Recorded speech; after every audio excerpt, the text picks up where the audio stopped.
लेखांक 19. नेपाळला काय वाटते? गुरखा समाचारपत्र आपल्या अफगाणिस्तान विषयक अग्रलेखात लिहितो की अफगाणिस्तान आणि नेपाळ भारतवर्षाची दोन शेजारी स्वतंत्र राज्ये होत. अफगाणिस्तान मुसलमानी राज्य आणि नेपाळ हिंदू. भारतवर्षांच्या दोन मुख्य जाती ज्या हिंदू मुसलमान त्या या दोन स्वतंत्र राज्यांच्या बऱ्या वाईट स्थितीच्या, कीर्तीच्या, जातीच्या, अवनतीच्या विषयी अनुक्रमे चिंतित असतात. हिंदूंना नेपाळचा अभिमान वाटतो, मुसलमानांना काबूलचा. परंतु दुर्दैवाने नेपाळच्या हालचालींचा पत्ता जगताला तर राहोच, पण प्रत्यक्ष हिंदुस्थानला नव्हे, सर्व नेपाळी जनतेला देखील लागत नाही. पण काबूलला काही सुधारणा झाली की लगेच सर्व जगतभर त्याचा डंका वाजविण्यात येतो. खरे म्हटले असता सभ्यता, धनधान्य, जनसंख्या या सर्व गोष्टीत नेपाळ वरचढ असताही या समयी जो मान आणि मर्यादा काबूलच्या बादशहाची त्याने सर्व जगभर जो प्रवास केला आणि बरोबरीने टर्की, रशिया, जर्मनी, इटली इत्यादी राष्ट्राधिपतींशी जी संगनमते केली त्यामुळे त्याचा जगात होत आहे, त्या मानाने नेपाळचा मान आज जगात कितीतरी कमी होत आहे.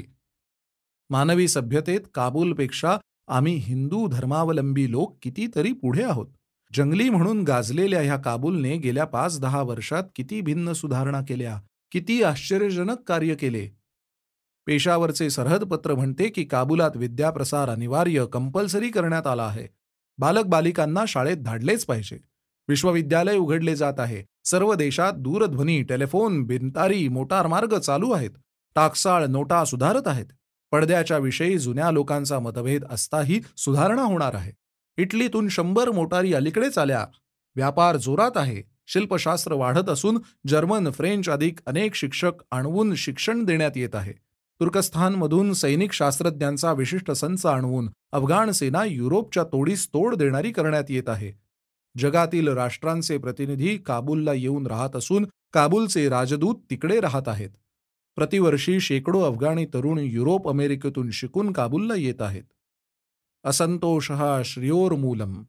नेपाळी मनात सध्याच्या विमूढ अवस्थेविषयी किती असंतोष उत्पन्न होत आहे हे वरील गुरखाली भाषेतील उतार्यावरून दिसेलच आणि त्यातच भावी क्रांतीचे बीज आहे. वरील उतार्यातील एका वाक्याविषयी मात्र एक आग्रहाची सूचना करणे आहे की भारतवर्षाच्या शेजारी नेपाळ आहे अशी भ्रमोत्पादक वाक्ये आम्ही चुकून देखील लिहू नयेत.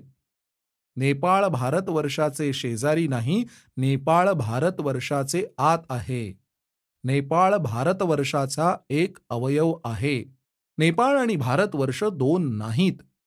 अंगांगी भावाने संबद्ध झालेले ते एक एकजीवी राष्ट्र आहे.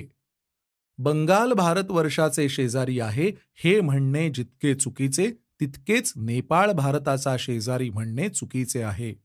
शत्रू तसे म्हणोत, पण कुलभंगाचे, ग्रहभंगाचे ते पाप आमच्या हातून तरी स्वप्नातही चुकून देखील घडणार नाही, अशी आम्ही सदोदित दक्षता बाळगली पाहिजे. हे आम्ही गुरखा संसारच्या स्वदेशाभिमानी हिंदू पुढाऱ्यास सांगणे नकोच. सहजगत्या शीख आणि हिंदू, नेपाळ आणि हिंदुस्थान अशी वाक्ये लेखनात पडतात, पण ती फार घातक असतात. शीख हिंदू आणि शीखेतर हिंदू हे वाक्य बरोबर आहे, पण शीख आणि हिंदू हे वाक्य चुकीचे आणि कुलोच्छेदक आहे. कारण नेपाळ भारतवर्षांतर्गतच आहे.